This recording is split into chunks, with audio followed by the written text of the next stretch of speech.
Thank you very much. It is indeed an honor and a privilege to be here this afternoon.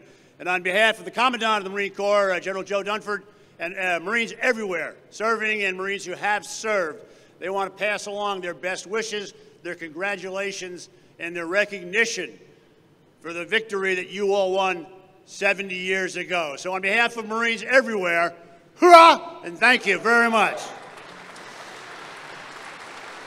As we gather today, you know, as a flag officer, as a general officer, you get to come to an awful lot of gatherings. You get to speak to an awful lot of people. And Joe, thank you for this privilege of being here this afternoon. And I have never spoken, I don't believe, in the presence of over 450 American heroes. And it's indeed humbling to stand up here and for what you all have done for our great country. Thank you very much.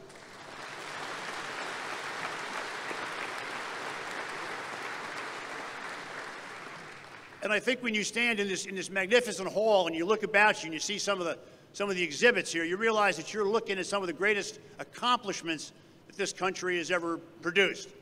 And yet they pale in comparison when you look back and look at the victory in World War II. A country that started out the war completely unprepared to go, and yet within 5 short years achieved victory over 2 of the most powerful military powers ever seen in the world. That is a huge accomplishment. It was done by the individual efforts of the men and women, many of whom sit here today. Again, thank you for what you've done.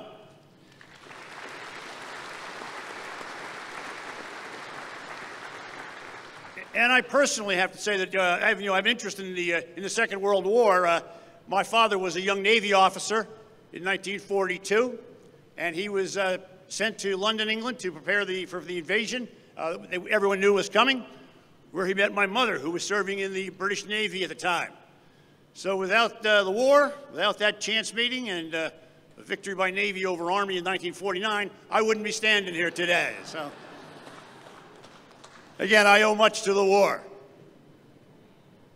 Secretary of the Navy James Forrestal was on a battleship off the coast of Iwo Jima as the American flag was raised on board Mount Suribachi, signifying an American victory in that very tough fight.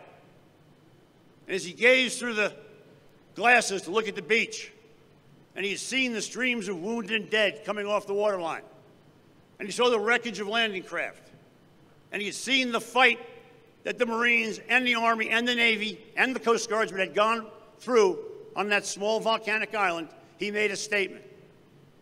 And he looked over and he said, in that battle, uncommon valor was a common virtue.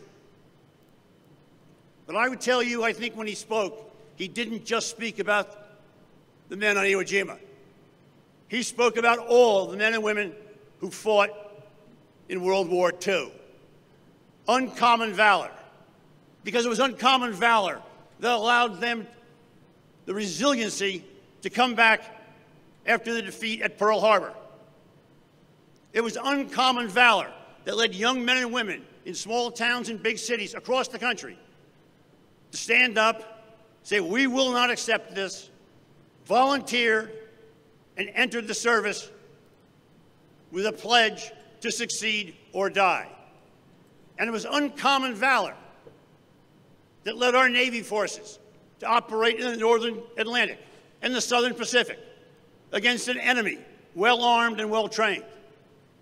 And it was uncommon valor as the Army spearheaded the invasion at Normandy and then fought across the plains of Europe to ultimate victory against the German war machine.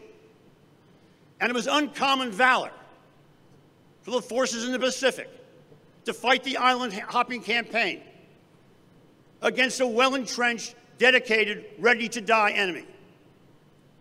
And it was uncommon valor for the families at home to sacrifice so much to support those men and women forward deployed.